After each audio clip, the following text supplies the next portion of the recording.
Yeah, obviously it's a big change coming from Canberra up here, but everyone's been super welcoming, and obviously there's a couple of talented players within the squad, and hopefully I can try and bring a good connection to the boys, and the style that I play hopefully can make a difference, and hopefully we can have some good moments throughout the year. Obviously in pre-season we've got to build those connections and understand how I play, how they play, and what's going to work for us moving forward, and as long as we're progressing in the right way, I think we should be all right. Yeah, I was going to ask you that. Like, how do you strike that balance between the way you naturally want to play as a half, and I mean these guys play pretty up-tempo kind of eyes up style footy. How do you make all that work?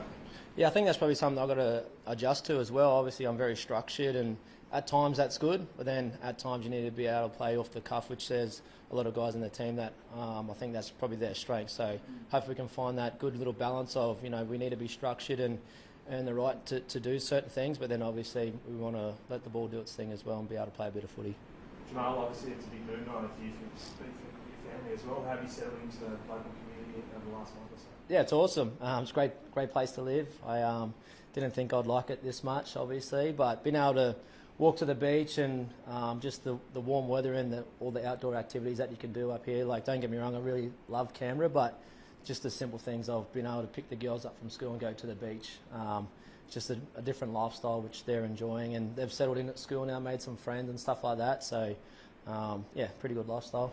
In terms of arriving here at the club, what's been the hardest transition coming to the club, like Canberra, where you were for a few years? Yeah, obviously just meeting new people, and it's a completely different system. Would have been the same when I started down there. You got to understand different languages, even though the players and that are very similar. You got to use the right words. A bit of a miss up today at training, doing some stuff, but yeah, just understanding how the group works and what makes them tick, and understanding the coaching staff and what they're trying to do. So I just got to buy in and understand pretty quickly, and hopefully we can start the season well.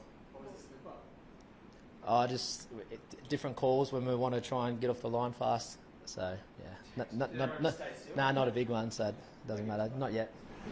Jamal, to have Kieran Foran come here too and work with you guys, how excited are you for that? Yeah, I'm super excited. I think, if there's one guy that, has Manly in his DNA, it's Kieran, and how tough he is and what he's done for, this club and the game.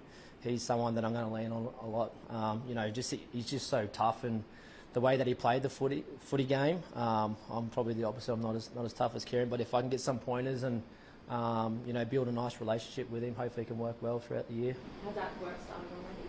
Yeah, obviously always having a chat with all the coaching staff and how we want to play attacking wise, but then obviously getting used to the defensive systems as well. So it's always going to be a learning curve the first part of training here, and as long as we're all on the same page by March, it should be right. So much of this talk this year of who was going to be the big name to replace DC, such a big name here at the club. Do you feel any sort of pressure to step into those shoes?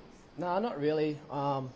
He's a wonderful player, world class, played Origin Australia, won a comp here in over 300 games, and I'm just going to be myself. Obviously, a lot of people are going to compare me to him, which I think is probably a little bit disrespectful. The accolades and style of football that he played is probably completely different to me. So I'm just worried about myself. I know what my strengths are, what my weaknesses are, and they're obviously things I've got to improve on. But I'm just going to be myself, be bubbly, be cheeky, and I'm very social. And obviously, I want to go out there on weekends and compete and win games, and I'll do my best. It's been pretty consistent. Turbo's on the field now, like 4 games and a good chance of being at the back end of the season. How much do you look forward to having a season with a guy like that, especially if he can replicate what he did in 21? Yeah, obviously Tommy's world class as well. That 21 season, no one could tackle him.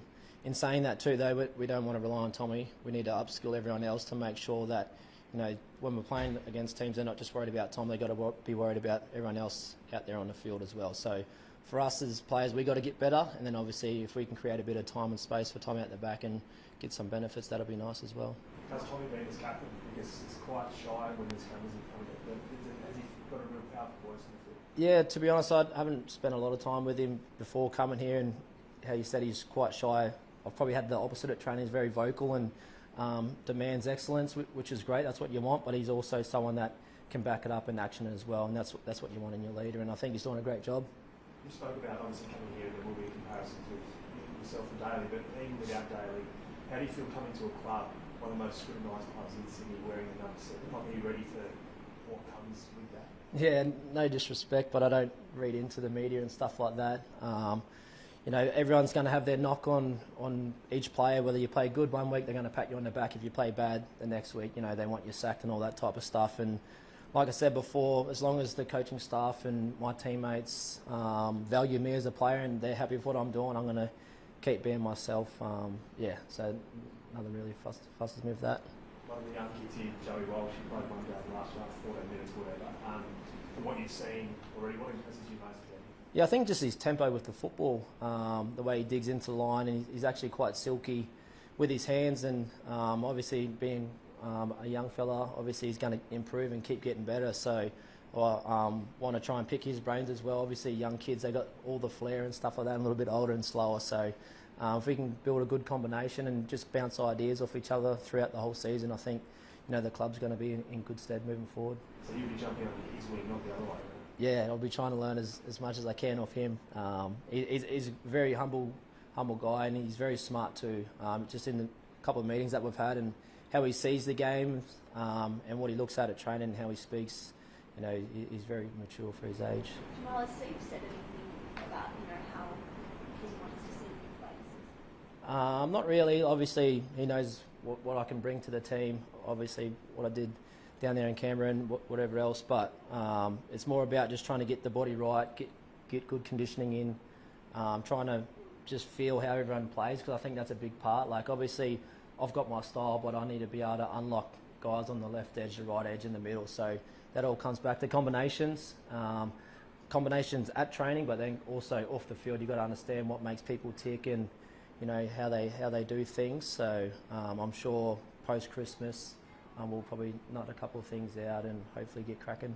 I know that he's only fresh about Lockie Poker retiring, and then since then it's like, Luke Brooks could be hooker at Manly. Do you think Luke Brooks could make it as a first grade number? If he had an opportunity there, I reckon he would. He's tough, he's resilient, but I think he's a pretty good 6. Obviously, he's got a nice running game. He's a left foot kicker down the left edge, and he's played over 200 games. I think he might have debuted at 17, 18. So I think 6 is his preferred position, but obviously I think we've got a couple of good hookers here at the club as well. Obviously Jake Simpkin's been at the club for a little bit, and Zadis is there, one of the young guys coming through. And obviously it's not the best start for the club to lose someone like Lockie. I think he's probably been the club's most consistent player for a long period of time. He's such a team first guy, and good thing is he's still around the club, so those other hookers can bounce ideas off him and learn as much as possible while he's still here.